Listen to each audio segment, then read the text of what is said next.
So I know that I'm a little late to this, but I want to talk about Blake Griffin to Brooklyn, and Brooklyn loading up, man. They traded away a lot of their roster, and they had to revamp and stuff. So they're picking up some players. So with Blake Griffin, right?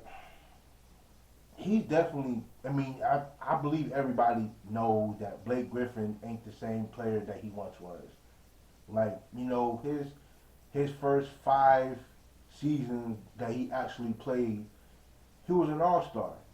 So he was the vocal point of the Clippers, and then as time changes and he was getting injured, got traded to Detroit, and things just started going downhill from there. And I mean, so people thought he was going to Detroit and he was gonna change the way they play when him playing alongside Andre Drummond, So, and we still don't know what's going on with that. Like, he's still on the roster, and they told him that he ain't playing until he's traded. So, but anyway, but Blake Griffin, like, his stats had been, in terms of points, rebounds, assists, had been dwindling downhill each and every year, and he only been he only he only played 2 playoff games since he's been to Detroit, and I think this is his 4th year in Detroit,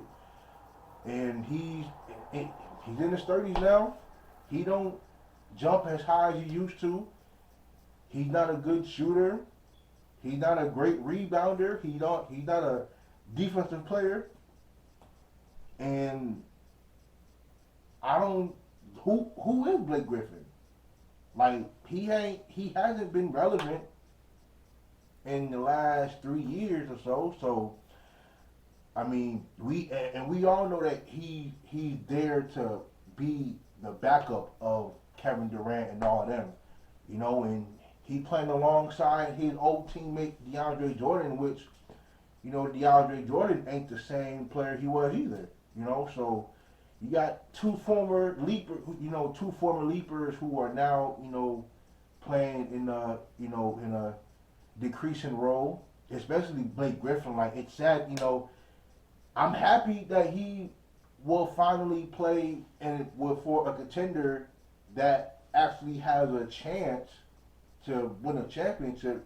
Cause man, like, and like, we all thought that with him playing in LA, that with him, DeAndre Jordan, Chris Paul, and Crawford, like, they had a chance every single year, and they just never got there, never got to a conference finals, and it was hard for them to, like, it was hard for them to get out of the second round. So it was tough to watch. Like, they kept losing to Houston and Golden State, and I nobody could understand how that team couldn't at least get to the conference finals.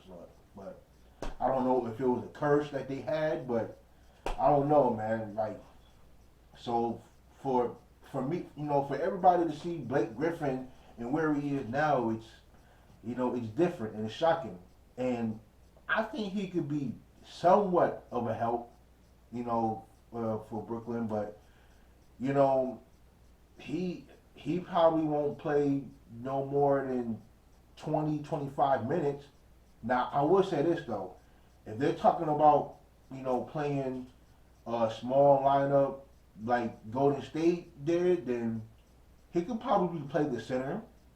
I mean, you got Jeff Green there still, and they've been having him at the center whenever they go to their small ball lineup.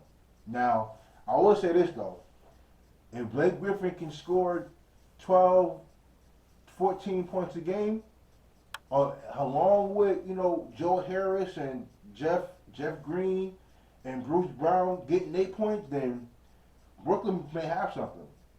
Now, I know that Blake Griffin ain't the same player, but he's still Blake Griffin at the end of the day. Like, and it's been a long time since I seen him dunk a ball. I don't know how long it actually been, But it's been a pretty long time since he made a highlight reel dunk, since he dunked. Period. I haven't seen any highlights of him dunking at all. I mean, I don't know. I mean, has injuries get hit him that hard to where he don't dunk the ball anymore? Like it's crazy. But all in all, man, I'm happy for Blake Griffin to go to Brooklyn. So I mean, I don't know how much better that puts them, but it does put them in a better position in terms of depth wise. Like it's another body that could be put out there on the floor, you know, to produce. Even though I think he's only averaging 12 points a game, and that's low. I mean, it might be the lowest of his career, honestly. So I mean, it's gonna be interesting to see what goes on and what's going down. But I'm happy for him.